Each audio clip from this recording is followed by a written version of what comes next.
The bullet left Eleanor Blackwood's rifle at 2,800 feet per second. She didn't watch it fly. 8 hours lying in Philippine mud had taught her not to waste motion on things she couldn't control. The Springfield's recoil pushed back against her shoulder, familiar as her own heartbeat. Then silence. Just the whisper of jungle wind through dead banana leaves and the distant rumble of artillery that never truly stopped. 850 meters away, through morning fog thick enough to taste through shifting wind that changed direction every 40 seconds, a Japanese artillery observer fell backward through a church steeple opening barely wide enough for a man's shoulders. He never knew she was there. Eleanor exhaled slowly, let her fingers release the trigger, and began counting. 1 Mississippi, 2 Mississippi, 3 Mississippi. At 7 seconds, the sound would reach enemy positions. At 8 seconds, someone would scream. At 10 seconds, chaos. She was already moving at 6. Her body stayed flat against the earth as she slid backward through the undergrowth, rifle cradled across her forearms. The first rule Nate Whitmore taught her: one shot, then disappear. Never give them a second chance to find you. 20 meters back, Eleanor finally rose to a crouch and walked calmly toward American lines. Her uniform was caked with mud from collar to boots. Her blonde hair, cut short against regulations, stuck to her scalp with 8 hours of sweat. Her hands, small and pale against the rifle's dark stock, didn't shake. They never shook. That was the thing nobody believed about Eleanor Blackwood. While other soldiers' hands trembled from adrenaline or fear, Eleanor's stayed steady as Wyoming bedrock. Lieutenant Catherine Brennan was waiting at the tree-lined binoculars trained on the distant steeple. Kate was 28, 6 years older than Eleanor, with the kind of face that belonged on a recruiting poster. "Confirm?" Kate asked without lowering the binoculars. "Confirm?" Eleanor's voice was flat, factual, the way you'd tell someone it might rain later. Kate finally looked at her. 850 meters, through fog, through wind, through an opening I can barely see even now. She shook her head slowly. "Your father must have been one hell of a teacher." "He was teaching me not to waste ammunition on prairie dogs," Eleanor said. "Not to kill men." She kept walking. Kate followed. Behind them, the Japanese artillery fell silent. 1 bullet, 1 man, an entire enemy battery neutralized. That was the mathematics of patience. 48 hours earlier, Eleanor had killed her first 3 men. The memory played in her head, unwanted but unavoidable. Like the photograph she'd found later tucked into a pocket. A wife, an infant, both smiling at whoever stood behind the camera. The first man died at dawn while drinking water. 780 meters. The bullet arrived before the sound. He simply dropped. The second man died 3 hours later trying to reach a radio. 820 meters through shifting wind. That made the shot nearly impossible. Eleanor had waited 40 minutes for a pattern she could predict. The third man died while looking through binoculars trying to spot the invisible shooter. 650 meters. The bullet went through the binocular's right lens, through his eye, through his brain. Eleanor found those binoculars later when American infantry advanced. One lens shattered, blood frozen on the metal frame, a photograph tucked into the case. Kate had found her standing there. "Don't," Kate had said quietly. "Don't go down that road, not now." Eleanor had handed her the binoculars without a word, but she'd kept the photograph, folded it carefully and tucked it into her breast pocket where it pressed against her heart with every breath. A reminder that the shapes in her scope weren't targets. They were someone's father, someone's husband, someone's son. Many more would die before Eleanor Blackwood allowed herself to forget that truth. But on that first morning, she'd only killed 3. The Japanese didn't understand what was happening. Not yet. 3 deaths at extreme range, no witnesses, no sound until after the bullets had already done their work, in a bunker 800 meters from where Eleanor had taken her shots. Captain Takeshi Yamamoto pressed his back against cold concrete and tried to make sense of the impossible. Private Kenji Sato, barely 18 years old, sat in the corner whispering the same word over and over. Yurei. Yurei. Ghost. Quiet, Yamamoto snapped.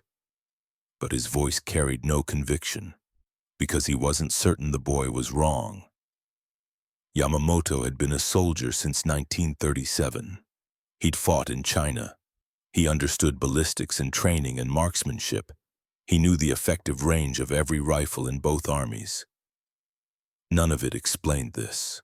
One bullet, one death. Silence. His men whispered about ghosts, and Yamamoto couldn't find evidence to contradict them. He didn't know then that the ghost was a 22-year-old girl from Wyoming who'd learned to shoot by killing prairie dogs for 50 cents per tail. He didn't know her name was Eleanor Blackwood. He didn't know she kept count of every man she killed, written in a small notebook she carried in her left breast pocket, right next to the photograph of that Japanese officer's wife and child. All Yamamoto knew was that death had become invisible. Eleanor Blackwood wasn't supposed to exist. Not in the United States Army, not in combat, not behind a rifle scope calculating windage and elevation like her father had taught her to calculate rainfall and feed costs. Women didn't do this. The regulations were clear. Women could be nurses or secretaries or telephone operators, but they couldn't be soldiers. They couldn't fight. They couldn't kill. The United States Army had told Eleanor Blackwood exactly that when she'd tried to enlist in December 1941, 3 days after Pearl Harbor. Thomas and James Blackwood, her brothers, signed their papers without question. The recruiting sergeant shook their hands, told them they were patriots. Eleanor stepped up to the desk next. The sergeant looked at her like she'd suggested invading Berlin by bicycle.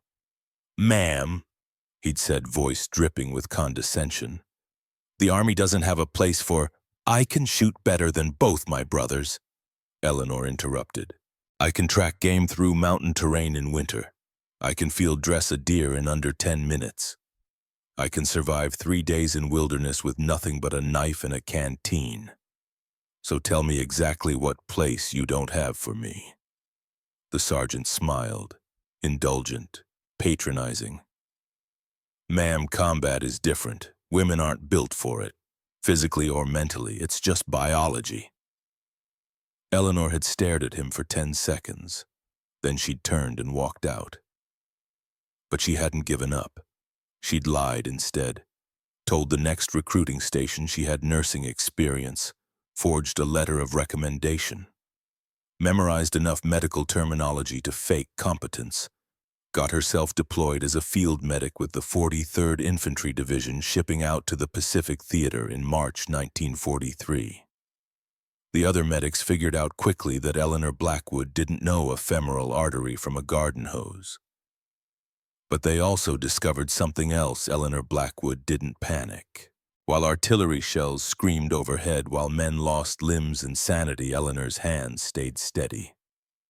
She'd crouch in foxholes while mortars whistled, voice calm, talking wounded men through their pain. She'd walk through machine gun fire to drag injured soldiers to cover. She'd hold dying boys' hands and lie to them about their odds, with such conviction they believed her even as they bled out, and through it all her hands never shook.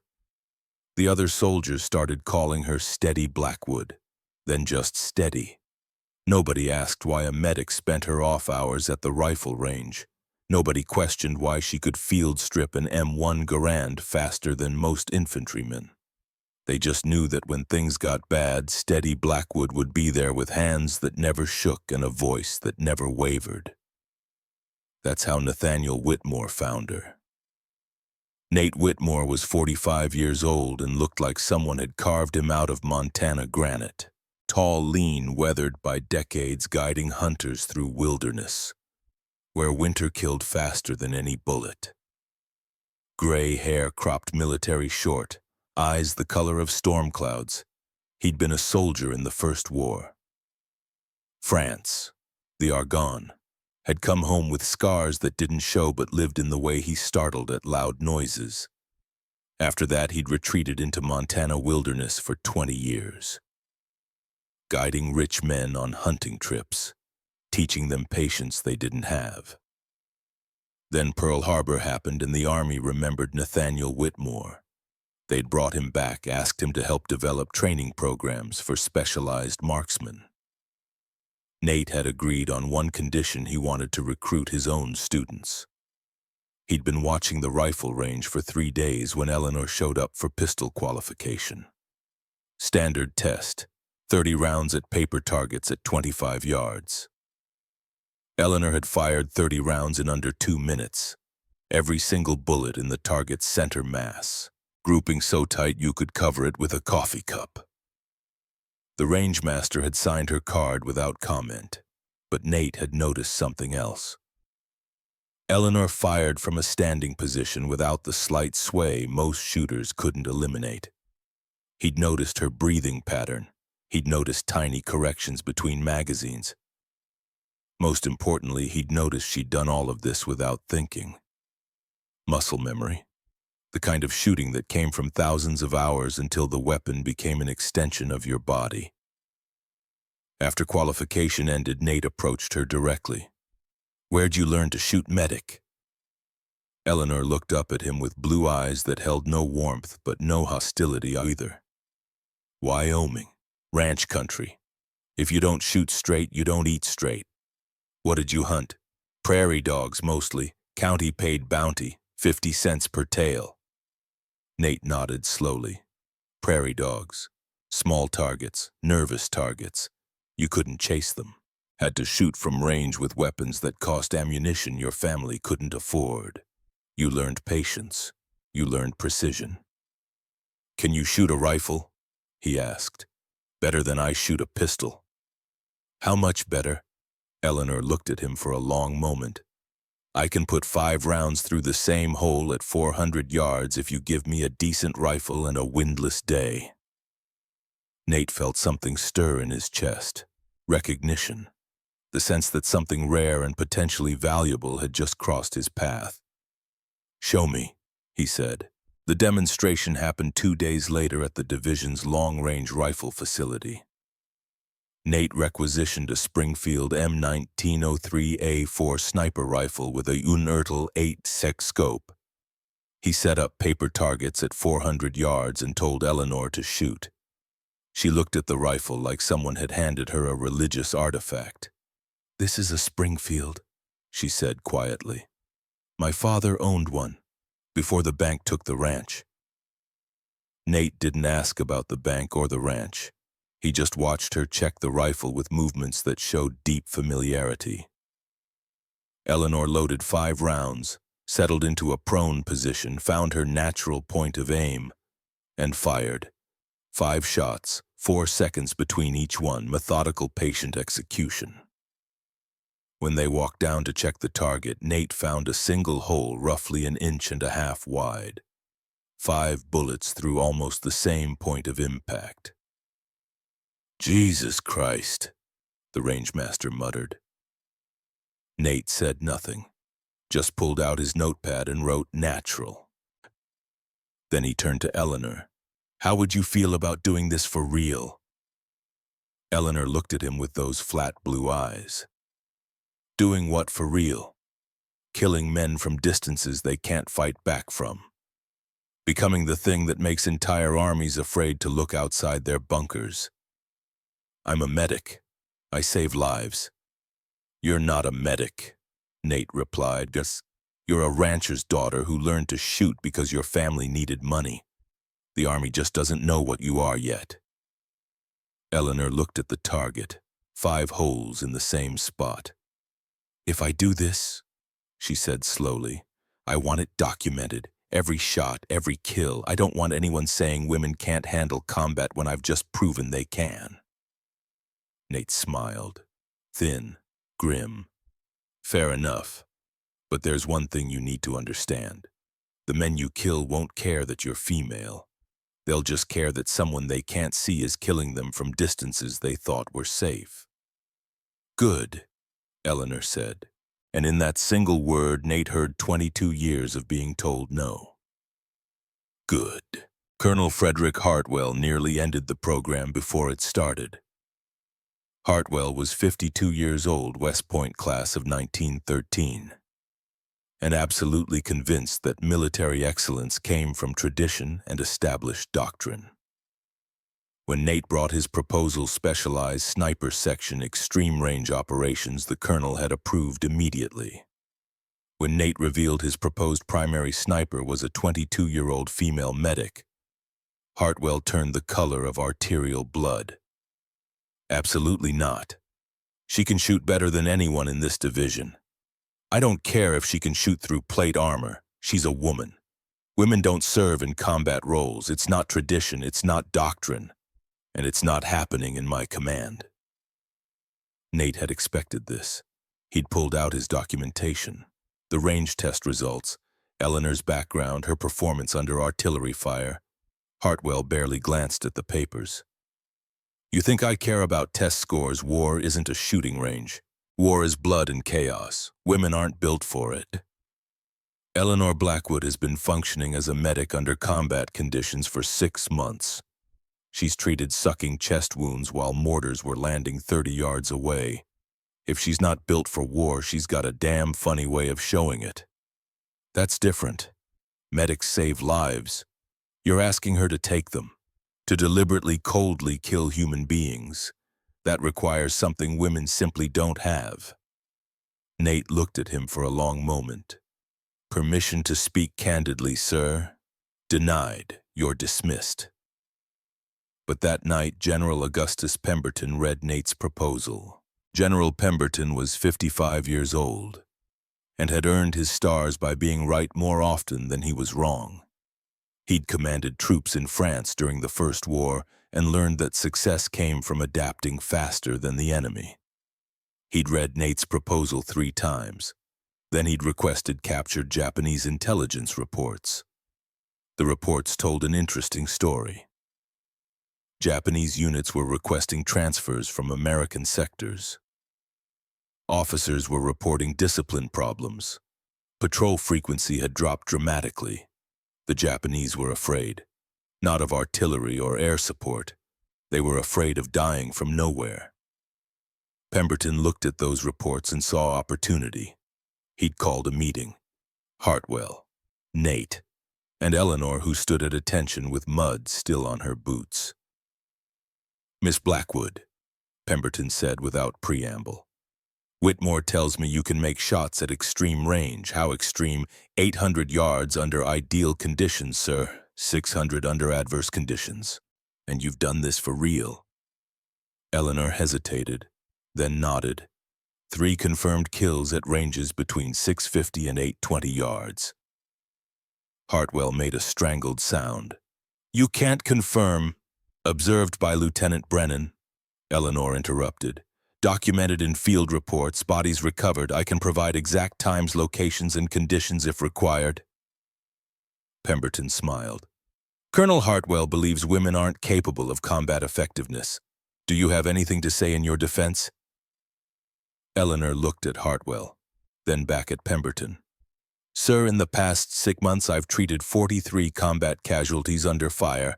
13 died despite my efforts. I held their hands while they bled out. I closed their eyes. I wrote letters to their mothers. If Colonel Hartwell believes that experience is somehow easier than pulling a trigger from 800 yards away, I'd be interested to hear his reasoning. The tent went very quiet. Pemberton continued smiling. Colonel, you're overruled. Miss Blackwood is authorized for sniper operations under Whitmore's supervision. 3 days later, Eleanor killed 3 Japanese officers before breakfast. 2 days after that, Japanese intelligence intercepted communications about a possible supernatural weapon. And Eleanor Blackwood stopped being a medic and started being something the United States Army didn't have a name for yet. She became death itself, patient, precise, invisible. She became a ghost. The intercepted Japanese radio transmission arrived at American intelligence headquarters 3 days after Eleanor's first confirmed kills. Lieutenant Morrison, a signals officer who spoke passable Japanese, had been monitoring enemy communications, standard military traffic mostly. Then this request immediate intelligence analysis, American Sector 17 reporting anomalous casualties, officer deaths at extreme range. Precision inconsistent with known enemy capabilities. Recommend investigation for new weapons technology. Alternative explanation. The transmission paused, static, then quietly, almost embarrassed. Some men report possible supernatural element. Morrison stared at his transcription for 30 seconds before taking it to his commanding officer. That document eventually reached General Pemberton's desk. He'd read it twice, then called for Nate. "Your student is making quite an impression," Pemberton said, sliding the translation across his desk. Nate read it without expression. "They think she's using new technology. They think she's impossible, which, to be fair, she is. So they're looking for explanations that make sense. And when they don't find any," Pemberton leaned back, "then they start believing in ghosts. And soldiers who believe in ghosts make mistakes. They hesitate. They hide. That's worth more than 100 artillery shells. Fear is a weapon. Your girl has just weaponized the impossible." But the intelligence reports weren't the strangest thing that week. The strangest thing was Captain Takeshi Yamamoto's personal journal recovered from his body after a mortar strike killed him 4 days later. A Nisei soldier from California had translated it, hands shaking slightly as he worked through Yamamoto's neat handwriting. November 8th. 3 men dead. No artillery, no aircraft, just silence, then death. American positions are 800 meters away. No one can shoot accurately at that distance, not through fog, not through wind, but someone did. Private Sato insists it is a Yurei, a vengeful spirit. The other men are starting to believe him. I ordered Sato to stop spreading superstition. He looked at me and said, "Captain, how do you explain the impossible except with the supernatural?" I have no answer. November 10th, the Yurei killed 2 more men today. The men are saying they've seen her, a pale figure in the jungle fog. They say she doesn't move like a soldier. They say she appears and disappears like smoke. I don't believe in ghosts, but I believe my men are dying and I cannot protect them. November 11th.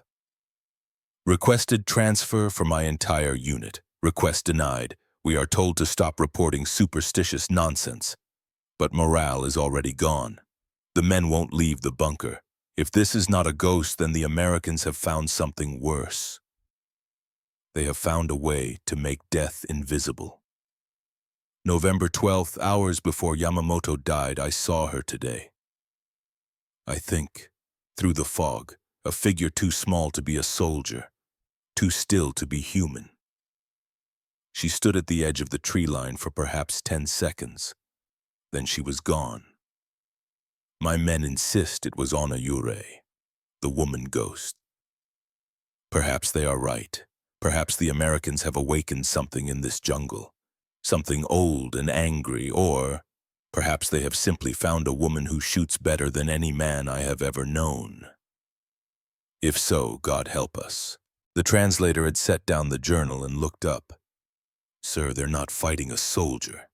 They're fighting a ghost story, and ghost stories don't die when you shoot them. Eleanor learned about Yamamoto's journal 3 weeks later. Nate showed her the translation without comment, watching her face, looking for reaction. Guilt, pride, horror, anything. Her expression didn't change. She read every word, the descriptions of her as a vengeful spirit, the fear, the supernatural explanations. When she finished, she folded the papers and handed them back. "He was wrong," she said, "about the ghost part. I'm just someone who learned not to waste ammunition. They think you're supernatural. That's powerful. Mythology doesn't win wars. Bullets do." Nate studied her. You're not bothered by any of this. The fear. Eleanor looked at him with those flat blue eyes. Fear keeps them in their bunkers, makes them hesitate, gives me better targets. It's just psychology. Same as hunting. Wolves learn to fear areas where pack members died. These men are learning the same thing. And that's when Nate realized something about Eleanor Blackwood, something that both impressed and disturbed him. She wasn't conflicted about what she did. She'd made peace with it the same way ranchers made peace with shooting coyotes. Necessary work. You did it well or you did it badly, and doing it badly meant other people paid the price. Eleanor Blackwood did it very, very well.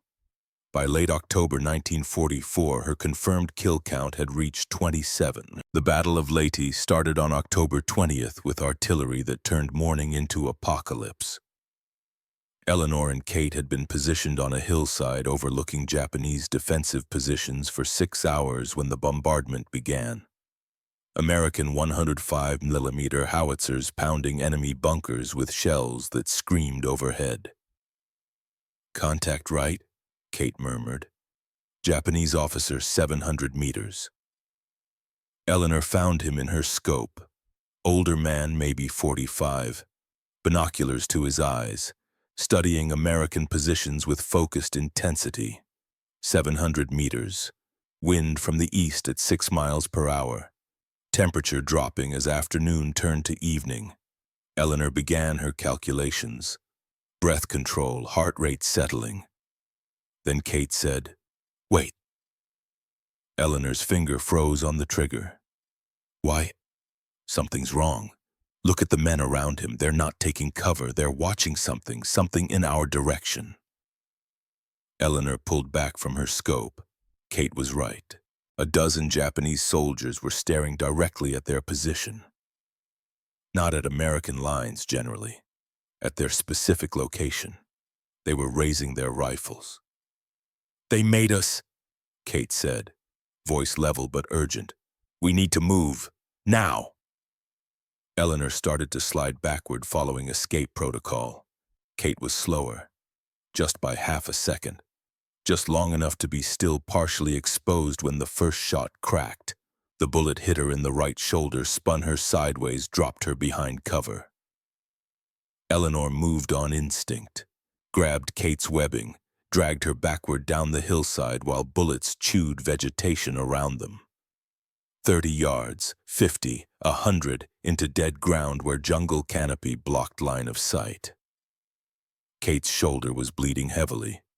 The bullet had gone clean through, missing the subclavian artery by maybe an inch. Survivable, but they were half a mile from American lines. And Kate couldn't walk. "Go!" Kate said through gritted teeth. "Get back! Send medics. I'm not leaving you." "Eleanor, that's an order. I'm not a soldier. Remember, I'm a medic who happens to shoot people. Medical personnel don't abandon wounded." Kate tried to laugh. It came out as a pained cough. "You're the most stubborn woman I've ever met." "Good thing, too. Now shut up." Eleanor field dressed the wound. Pressure bandage, sulfa powder, morphine for the pain. Kate's breathing steadied. They waited until dark. Then Eleanor half-carried, half-dragged Kate through 2 miles of jungle in pitch darkness, navigating by memory and distant artillery sounds. They made it back at 0300 hours. Kate was evacuated to a field hospital at first light. The doctor said she'd recover fully. 6 weeks in a hospital ship, then back to duty. Eleanor never saw her alive again. The report came 3 days later. Hospital ship SS Mercy had been torpedoed by a Japanese submarine 40 miles off the coast. 800 wounded soldiers and medical personnel aboard. 73 survivors. Lieutenant Catherine Brennan wasn't among them. Eleanor received the news while cleaning her rifle. Evening maintenance ritual, breaking down the Springfield piece by piece. The chaplain who delivered the information had been gentle, had used words like tragic and heroic and sacrifice, had offered to pray with her. Eleanor thanked him politely and asked him to leave. Then she sat alone with the Springfield's disassembled parts and tried to understand what she was feeling. Anger, because Kate had survived the bullet only to die from a torpedo fired by someone who didn't know her name. Guilt, because Eleanor had gotten Kate shot, had been so focused on her target that she'd missed the patrol that spotted them. Grief, because Kate had been the only person who looked at Eleanor and saw a soldier instead of an anomaly. But under all of that was something else. Relief. Relief that she'd survived. Relief that she wasn't the one on that ship. That realization horrified Eleanor more than Kate's death. What kind of person felt relief when someone they cared about died? She'd put her rifle back together with movements so automatic she didn't need to think. Loaded a magazine, checked the scope alignment, because the mission always came, and Eleanor Blackwood always performed, because if she stopped Kate's death wouldn't mean anything. But if Eleanor kept shooting, kept killing enemy officers at impossible ranges, kept making Japanese units afraid to leave their bunkers, then maybe Kate's death meant something. Maybe it meant Eleanor would never hesitate again. Nate found her at the rifle range the next morning. Eleanor had been there since before dawn, firing at progressively longer ranges, 600 meters, 700, 800, pushing the Springfield's capabilities and her own until she found the absolute limit. "You're going to burn out the barrel," Nate said. Eleanor loaded another magazine. "Then I'll requisition a new barrel." "Eleanor, I'm busy. Look at me." She turned, scope still to her eye. Looking at Nate through 8-power magnification. "Kate's death wasn't your fault," Nate said. "I know, the submarine's fault, the war's fault, take your pick. You don't believe that. I believe I hesitated. You told me patience was our doctrine. But Kate died because I was being patient when I should have been paying attention. So which is it? Wait for the perfect shot or stay alert because apparently I can't do both." Nate was quiet. Then patience isn't the same as hesitation. Patience means controlling your timing. Hesitation means freezing when you should act. Kate didn't die because you were patient. She died because you hesitated when the patrol appeared. Explain the difference. Patience is a choice. Hesitation is a failure. When you're waiting for wind to settle, you're making conscious decisions about timing. When you freeze because you don't know what to do, you're letting circumstances control you. Kate died because you stopped being a hunter and started being prey, and prey hesitates. Eleanor looked at him with eyes that held no expression. "So what am I supposed to do? Stop caring, stop thinking of Japanese soldiers as human beings?" "No, you're supposed to remember that war doesn't care about your feelings. What matters is whether you can still do your job. Kate could do that. She proved it every day. Now you need to prove you can too." Eleanor stared at him for 10 seconds, then she turned back to her target, 850 meters downrange. She loaded one round, controlled her breathing, and fired. The bullet hit dead center.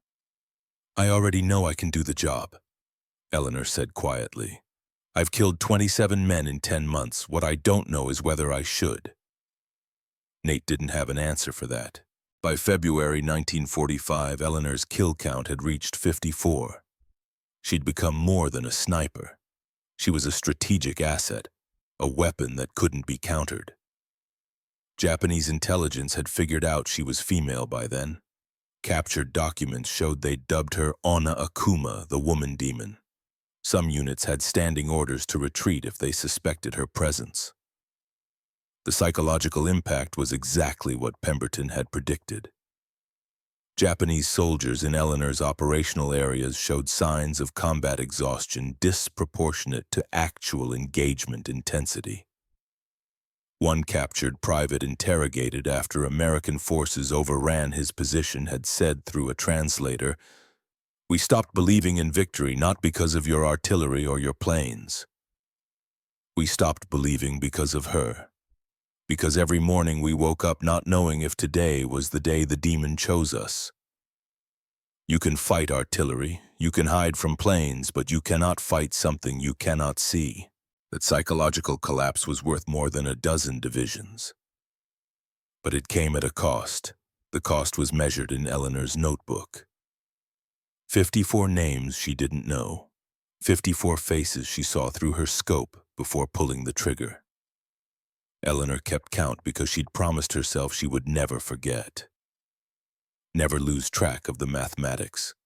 Never pretend that confirmed kills were abstractions. But the count was about to get much worse.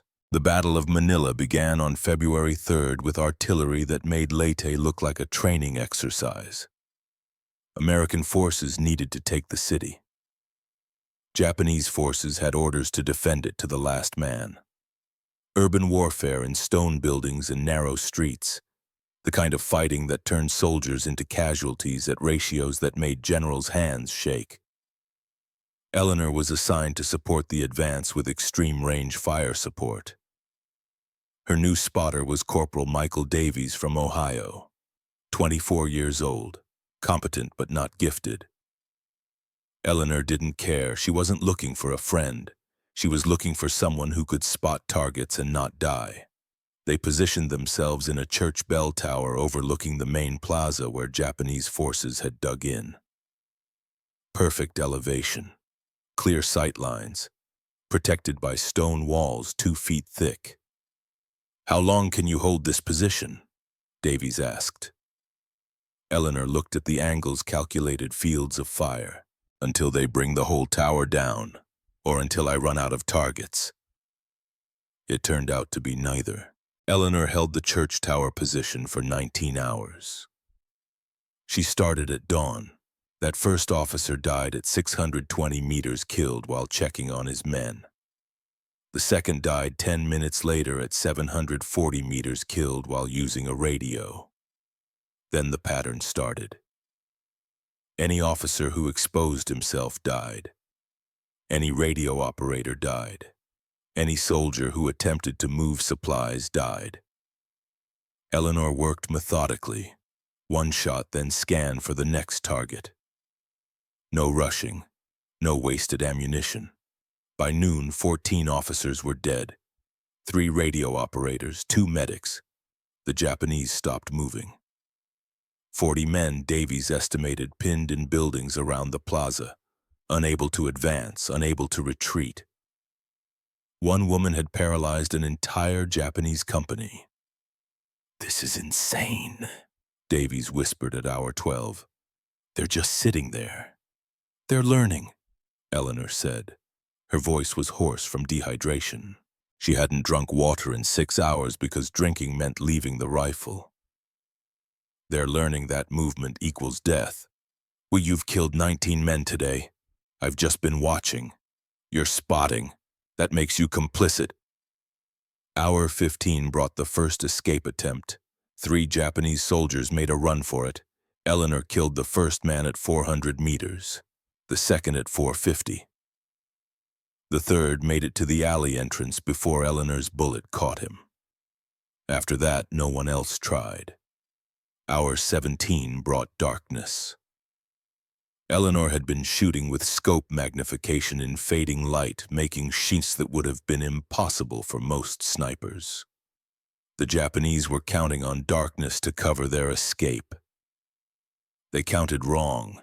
Eleanor had spent enough nights hunting nocturnal predators to know how to shoot when you could barely see. You didn't aim at what you could see, you aimed at what you knew was there.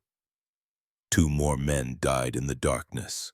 Hour 19 brought dawn and American infantry moving forward. They found 40 Japanese soldiers still hiding, not fighting, not resisting, just hiding from the tower ghost. Eleanor climbed down with brass casings scattered around her position like brass flowers. Her hands were bleeding from 19 hours of working the bolt action. Her pants were soaked with urine. Her eyes were red, her throat so dry she could barely speak. Davies looked at her with something between awe and horror. "How many?" Eleanor pulled out her notebook, added tallies. Checked twice. 19, she said. 14 officers, 3 radio operators, 2 medics. Jesus Christ, you're tracking it like a shopping list. Eleanor looked at him with eyes that held nothing. If I don't track it, I might forget they were human. So yes, I track it, every single one. She walked away, found water, found food, found a place to clean her rifle and pretend for a few hours that she was still human. But she wasn't sure anymore. Wasn't sure if someone who could kill 19 men in 19 hours and feel nothing except exhaustion qualified as human. The count was 73 now, 54 before Manila plus 19. 73 confirmed kills, 73 men who died because Eleanor Blackwood had steadier hands and more patience than anyone else in the Pacific Theater. And she wasn't finished. Lieutenant Hiroshi Tanaka arrived at Okinawa on April 2, 1945, with orders that made even hardened officers uncomfortable. Find the woman demon, study her patterns, kill her. Tanaka was 35 years old and had competed in the 1936 Berlin Olympics as a rifle shooter. He'd placed 7th overall. After the Olympics, he'd joined the military where his marksmanship had earned him assignments as an instructor and eventually as a specialized marksman on the European front. He'd killed 43 enemy soldiers, mostly Russians, some British, all at ranges averaging 400 to 600 meters. Respectable numbers, professional work. Then Japanese intelligence had shown him Eleanor Blackwood's file. 73 confirmed kills, all at ranges exceeding 600 meters, all enemy officers or critical personnel, all executed with first-shot accuracy under conditions that should have made such shooting impossible. Eleanor Blackwood never missed. The file included translated American reports, captured documentation sketches drawn by survivors. One sketch showed a small figure barely visible through fog, rifle raised perfectly still. Caption, Ona Akuma, never moves, never misses, cannot be killed. Tanaka studied the file for 3 days before accepting. Not because he doubted his abilities. He'd survived 2 years on the Eastern Front against Soviet snipers who were arguably the best in the world. But he'd never hunted another hunter who'd killed 73 men without ever being spotted wounded or forced to retreat. Eleanor Blackwood wasn't just exceptional. She was unprecedented, and Tanaka was being sent because Japanese high command had run out of options. Conventional tactics hadn't worked, counter-sniper teams had failed, entire units had requested transfers rather than face her. Tanaka read Eleanor's file one final time before leaving. Then he wrote in his journal, "If I fail, at least I will have been killed by someone truly worthy. There is honor in that."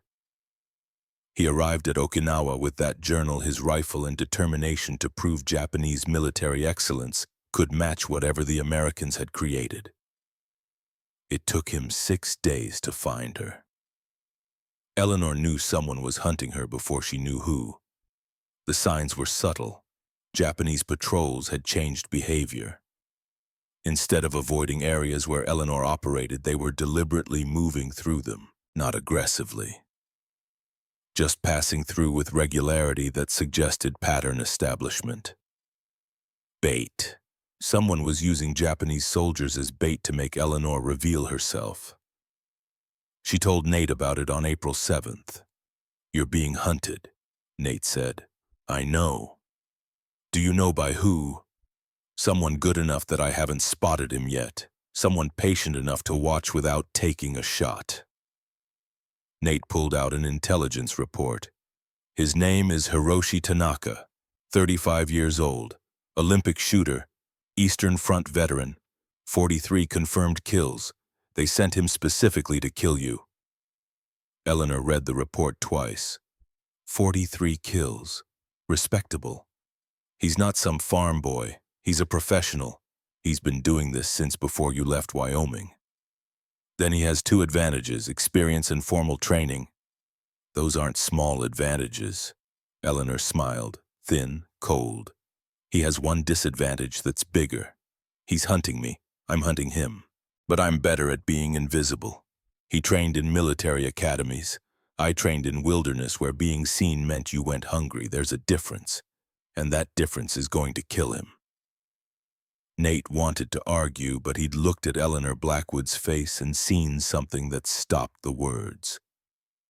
She wasn't being overconfident. She was being factual. Stating observations about the hunt the way his grandmother used to state observations about weather. Eleanor Blackwood had become something beyond a soldier, something that assessed threats with cold calculation, something that didn't doubt or fear or hesitate. She'd become exactly what the Japanese called her. Ona Akuma, the woman demon. "Be careful," was all Nate said. Eleanor picked up her rifle, checked the action. Careful doesn't win fights, patience does.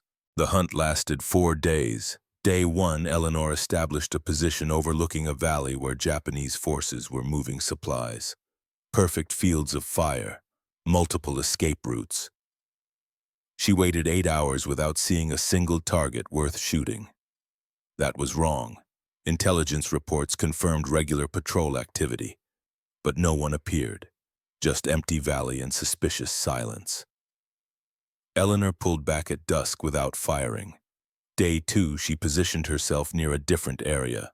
Another 8 hours of waiting. Another day of seeing nothing. That's when Eleanor understood. Tanaka wasn't trying to kill her yet. He was trying to establish her patterns, learn where she went, how she selected positions, how long she stayed. Smart, patient, exactly what Eleanor would have done.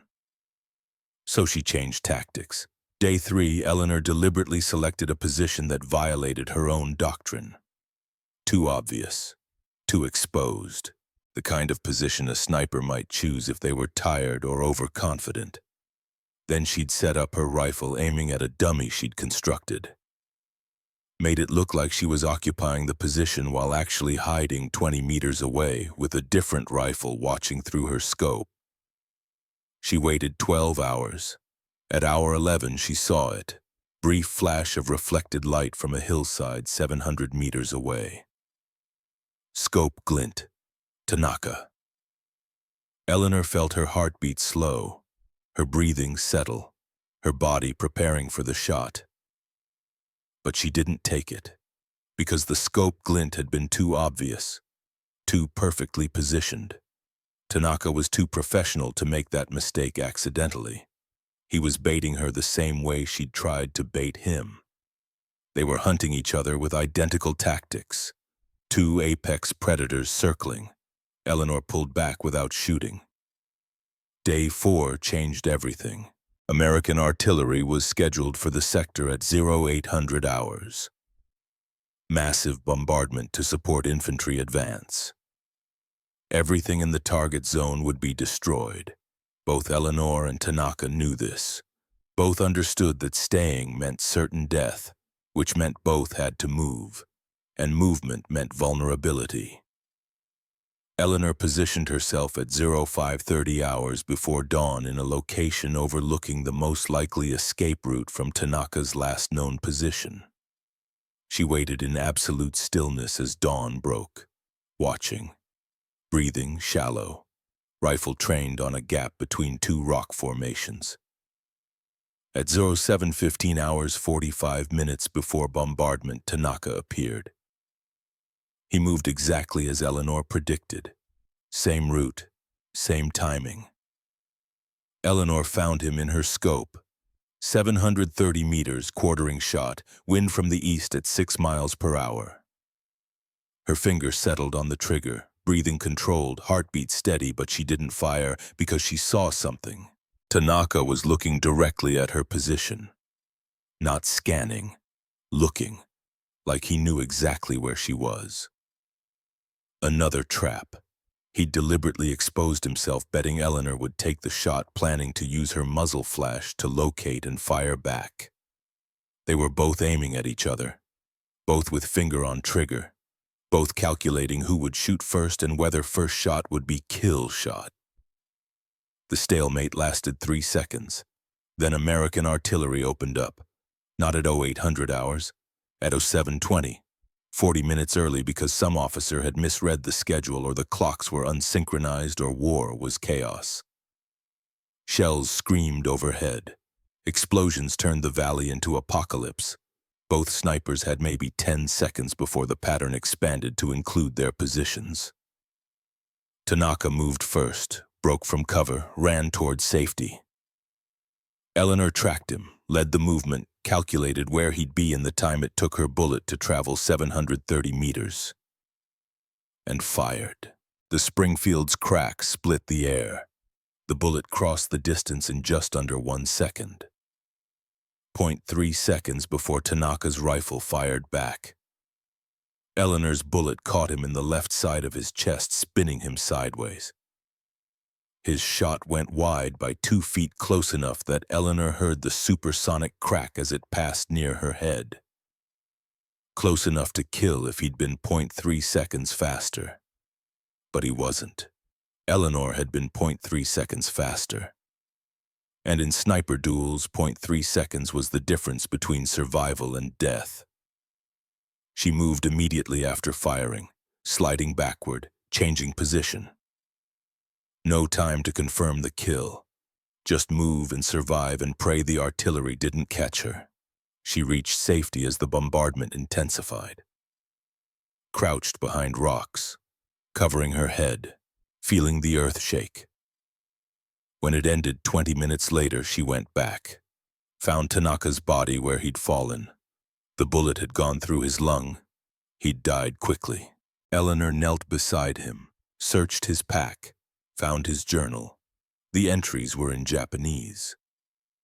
Eleanor had it translated later by a Nisei soldier who read it with an expression that shifted from professional detachment to something close to sorrow. The translator pointed to the final entry written the night before. "Ma'am, you should read this. April 10th, 1945. Tomorrow I will find the woman demon or she will find me. One of us will die. I find myself hoping it is a clean death. Quick. No suffering. I have studied her methods for days now. She is exceptional. Better than anyone I faced on the Eastern Front. Better perhaps than anyone I have ever encountered. If she kills me, it will be because she deserves to. Because she has mastered this art more completely than I have. There is no shame in being killed by a master. Only in being killed by chance or stupidity. If I survive tomorrow, I will write again. If this is my final entry, then whoever reads this should know I died fighting an opponent worthy of respect. Onasenshi. Woman warrior, not demon. Warrior. Forgive me, family. I did my duty to the end." Eleanor read the translation twice, then she folded the journal carefully and put it in her pack next to her own notebook where 73 names she didn't know were written in her careful handwriting. 74 now. She walked back to camp and found somewhere private, a shell crater far from other soldiers. And for the first time since Kate Brennan died, Eleanor Blackwood cried, not because she'd killed Tanaka, she'd killed 73 men before him without tears, but because Tanaka had understood, had seen past the mythology to recognize that Eleanor was just a soldier doing her job with skills she'd learned before war made those skills lethal. He'd called her warrior, not demon, warrior. And somehow that recognition hurt worse than anything else. The war ended on August 15, 1945. Eleanor learned about it while cleaning her rifle. Someone had turned on a radio. Static cleared long enough for President Truman's voice to announce Japan's unconditional surrender. Around her, soldiers cheered, threw helmets in the air, hugged each other, wept with relief. Eleanor continued cleaning her rifle, breaking down the action, inspecting each component. Davies found her an hour later still sitting with the disassembled Springfield.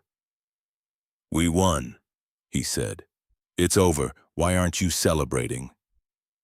Eleanor looked at him. "Because winning doesn't change what I did, doesn't unshoot the bullets, doesn't bring back the 74 men in my notebook." 74 enemy soldiers who would have killed Americans if you hadn't killed them first. I know the justification. I wrote it beside every entry. Necessary action saved American lives. Doesn't change that 74 women are widows because of me. Doesn't change that I remember every face. Davies was quiet. Then, you did your duty. History will remember that. History won't remember me at all. I'm a classified file that'll sit in a basement until everyone involved is dead. She'd been right about that, but she'd been wrong about history. The captured Japanese documents arrived at American intelligence in September 1945 after the surrender was complete. The documents told a story that made even hardened intelligence officers uncomfortable. Official Japanese military records showed that 12 separate units had requested transfer from sectors where Eleanor operated. Officer casualty rates in those sectors ran 41% compared to 15% elsewhere. Standard patrol frequency dropped 60%. Soldiers developed symptoms consistent with severe combat exhaustion despite relatively light engagement. One document, a report from a battalion commander dated March 1945. Morale has collapsed in sectors where the American woman sniper operates. Men refuse basic duties. Some have attempted suicide rather than face deployment. Recommend immediate withdrawal or acceptance that these units are combat ineffective. Another document, an intelligence summary from April. The phenomenon designated Ona Akuma has achieved strategic effect, disproportionate to numerical casualties inflicted. Estimated American force multiplication factor presence of 1 specialist. Negates effectiveness of 200-300 enemy soldiers through psychological impact alone. The mathematics were stark. Eleanor Blackwood had personally killed 74 enemy soldiers, but through fear and psychological impact, she'd effectively neutralized between 15,000 and 22,000 enemy soldiers who remained alive but combat ineffective. 1 woman, 1 rifle. Strategic impact equivalent to an entire division. General Pemberton read those documents with an expression that shifted between vindication and something close to horror. He called Nate into his office and slid the translations across his desk. Your student saved approximately 2,000 American lives, Pemberton said. Conservative estimate based on missions not executed, advances not opposed, casualties not inflicted. 2,000 men who went home because Eleanor Blackwood made entire Japanese units too afraid to fight. Nate read the documents without comment. That's her real achievement, Pemberton continued. Not the 74 kills, the 2,000 lives. That's what history should remember. History won't remember her at all, Nate replied. She's being classified, filed away. The Army doesn't want anyone knowing they used a woman this way. Pemberton was silent. Then he said quietly, then we owe her something. Recognition. Acknowledgement. 2 weeks later, Eleanor was called to a ceremony she hadn't requested and didn't want. The Silver Star presentation happened on September 22, 1945, at a base in Okinawa with exactly 12 people in attendance. Pemberton, Hartwell, Nate, 9 other officers whose names Eleanor didn't know. No photographers, no press, no public record. Pemberton read the citation, voice level, professional.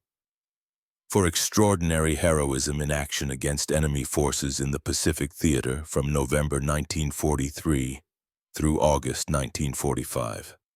Specialist Eleanor Blackwood repeatedly demonstrated exceptional courage, technical proficiency, and tactical excellence under combat conditions. Her actions directly contributed to the success of multiple operations and saved numerous American lives. The citation didn't mention 74 confirmed kills, didn't mention psychological warfare, didn't mention that Eleanor had broken every traditional assumption about women's capabilities. Just extraordinary heroism and technical proficiency. Pemberton pinned the silver star to Eleanor's uniform, shook her hand, offered congratulations that felt hollow. Then Hartwell stepped forward, the man who'd tried to block Eleanor's assignment, who'd insisted women couldn't handle combat. "Miss Blackwood," he said, voice rough, "I owe you an apology. I was wrong. About you. About your capabilities, about everything I said regarding women in combat roles. You proved that excellence has no gender, and I'm sorry I didn't see that sooner." Eleanor looked at him. "Thank you, sir. Is there anything you want? Transfer, promotion?" Eleanor thought for exactly 3 seconds. Then she said the words that ended her military career. "I want discharge papers, immediate. I want to go home and forget every face I saw through that scope. I want to stop being Anna Akuma and go back to being Eleanor Blackwood from Wyoming who used to shoot prairie dogs for bounty money. Can you give me that, Colonel?" Hartwell looked at Pemberton. Pemberton nodded slowly. "Yes," Hartwell said. "We can do that." Eleanor left the ceremony with a silver star she'd never wear and discharge papers that couldn't possibly capture what she'd done or what it had cost. She boarded a transport ship 3 days later, arrived in San Francisco 2 weeks after that, took a train to Wyoming through country that seemed impossibly peaceful. She got off at her hometown station and walked the 12 miles to her family's ranch because she couldn't afford a car and didn't want company. Her mother was waiting on the porch, had known somehow that Eleanor was coming. Eleanor walked into that embrace and whispered, "I did terrible things, Mama, necessary things, but terrible." Her mother held her tighter. "I know, baby, I know, but you're home now, and home forgives." Eleanor cried then, really cried, the kind that came from places so deep you didn't know they existed until war tore them open. She cried for Kate, who died on a hospital ship, for Tanaka, who'd called her warrior instead of demon, for 74 men whose faces she'd never forget, for the girl from Wyoming who'd learned to shoot prairie dogs and never imagined those skills would turn her into something history would classify and hide. She cried until there were no more tears. Then she went inside, had dinner with her mother, slept in her childhood bed for the first time in 3 years, and started the slow process of becoming human again. 40 years later, in 1985, the Marine Corps sent someone to interview Eleanor. She was 64 years old by then, still living on the family ranch, still shooting occasionally, still strong and lean and capable. The Marine officer who arrived was Captain Jennifer Morrison, 28 years old, one of the first women allowed into Marine Corps combat training programs. Morrison had been sent to interview veterans of specialized operations for historical documentation. She'd been given Eleanor's name with minimal context. Just former Army specialist, sniper operations, Pacific Theater. They sat on Eleanor's porch with coffee and afternoon sun warming Wyoming grassland. "Miss Blackwood," Morrison said, "I've been sent to document sniper operations from World War II for modern training programs. I understand you served in that capacity." "I did." "Can you tell me about your training, your methods, anything that might be useful for current programs?" Eleanor looked at her for a long moment. This young woman who wore the same uniform Eleanor had worn, who'd been told women couldn't serve in combat for decades, who was now being asked to learn from a woman whose service had been classified specifically to avoid admitting women could serve in combat. The irony was thick. "What do you want to know?" she asked. Morrison pulled out a notepad. "Your training philosophy, how you approached extreme range shots, mental preparation." Eleanor thought about that, about Nate teaching her patience doctrine, about 74 men through her scope, about Tanaka calling her warrior. "Tell them patience is more powerful than firepower," Eleanor said. "Tell them that the sniper who moves first usually loses. Tell them that killing is easy, but living with it afterward is the hard part. Tell them that gender doesn't matter when you can put a bullet exactly where it needs to go. Tell them that war doesn't care about tradition or expectations or what anyone thinks is possible. It only cares about results. Morrison wrote that down carefully. Then she looked up. Is there anything else? Anything you wish you'd known before you started? Eleanor looked out across Wyoming grassland, to horizons where she'd learned to shoot as a child, where her father had taught her that ammunition was expensive and precision mattered. I wish someone had told me that the skills that make you good at killing also make it impossible to forget, Eleanor said quietly. I wish someone had explained that you can't turn off being a hunter just because the war ends. That part of you stays in the jungle forever, watching for targets that aren't there anymore. Tell them that. Tell them the price isn't just paid during war, it's paid every day after for the rest of your life. Morrison stopped writing, looked at Eleanor with new understanding. How many, she asked. How many did you? 74 confirmed, Eleanor interrupted. I kept count. Still do. Still remember every face. You want me to tell you their names? I can't, but I can tell you what each one looked like the second before I pulled the trigger. I remember everything. That's the price, perfect memory of imperfect necessity. They sat in silence after that. Then Morrison asked the question Eleanor had been waiting 40 years for someone to ask. Was it worth it, the killing? The cost, everything you gave up, was it worth it? Eleanor thought about that, about 2,000 American soldiers who'd gone home to their families. About 74 Japanese soldiers who hadn't.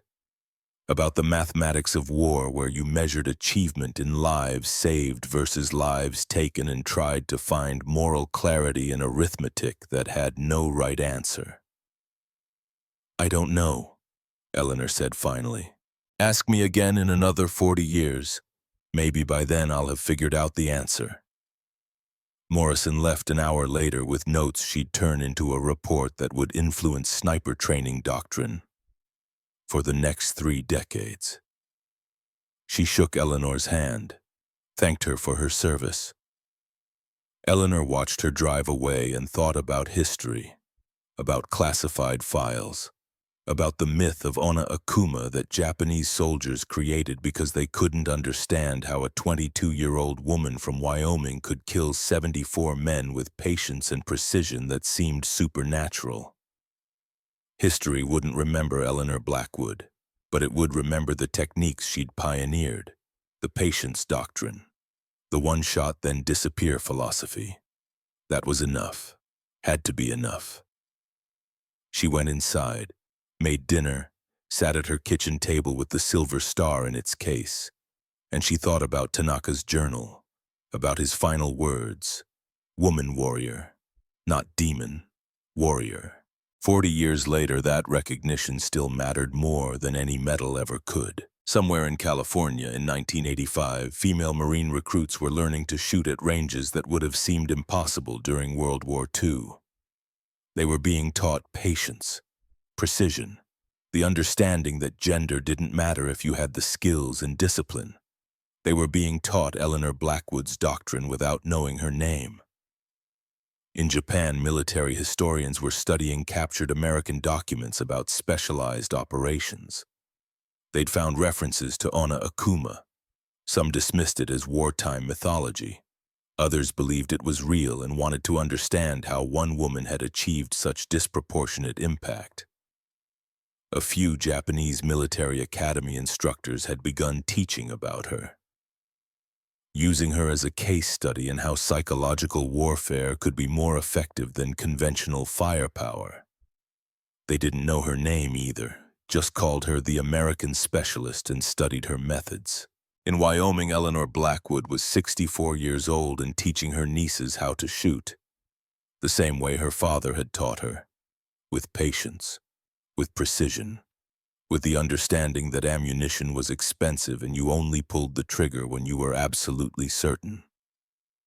One niece, Sarah, was 9 years old and already showing natural talent. Steady hands, calm temperament. "Aunt Ellie," Sarah asked one afternoon at the range, "were you really in the war?" "Yes." "Did you shoot people?" Eleanor thought about lying, thought about protecting this child from knowledge that war turned people into things they didn't want to become. Then she decided Sarah deserved truth. "Yes," Eleanor said, "I did." "How many?" "74. Sarah was quiet, processing. Was it scary? Sometimes. Mostly it was just work, necessary work, like shooting coyotes that threaten the sheep. You don't enjoy it, but you do it because someone has to and you're the one with the skills. Did they deserve it? Eleanor looked at her niece. 9 years old, blue eyes, blonde hair, could have been Eleanor at that age. "I don't know," Eleanor said honestly. "They were soldiers following orders. I was a soldier following orders. We were all just trying to survive, so did they deserve it? That's a question I've been trying to answer for 40 years. Ask me again when you're older." Sarah nodded seriously. Then she went back to shooting at targets. Paper circles with concentric rings, the kind that didn't bleed or scream or have families. Eleanor watched her shoot and thought about legacy, about what we pass down, skills, knowledge, the understanding that sometimes the world requires violence, and the best you can do is execute that violence as precisely and humanely as possible. But also doubt, questions. The understanding that necessary wasn't the same as good. Sarah would never have to kill anyone, would never spend nights remembering faces through a scope, would never count 74 lives and wonder if the mathematics added up to anything resembling justice. But she'd know it was possible, would know that her aunt had done it, would carry that knowledge into a future where hopefully women like Eleanor Blackwood weren't necessary anymore. That was the legacy. Not the kills, not the fear, not the mythology, just the truth that war doesn't care about gender. Only about who has the patience to wait and the courage to pull the trigger when the moment demands it. Eleanor Blackwood had proven that truth, had paid for it with 74 faces she'd never forget, had lived with it for 40 years and would carry it to her grave. And somewhere in classified files that would sit unopened until everyone involved was dead. The full story waited, patient as Eleanor had been patient, precise as her shooting had been precise. Eleanor Blackwood died in 2003 at age 82. Quietly, on her ranch, with her nieces at her bedside and the silver star still in its case in her drawer. Her obituary in the local paper said she'd been a veteran, a rancher, a woman who'd taught 3 generations how to shoot straight and value precision. It didn't mention 74 confirmed kills, didn't mention Anna Akuma, didn't mention that she'd changed military history by proving women could master war's deadliest skills as completely as any man. But in Marine Corps training facilities at Quantico, instructors still taught the patience doctrine, still emphasized one-shot accuracy over volume of fire, still trained snipers using techniques pioneered by a classified operative whose name they'd never know.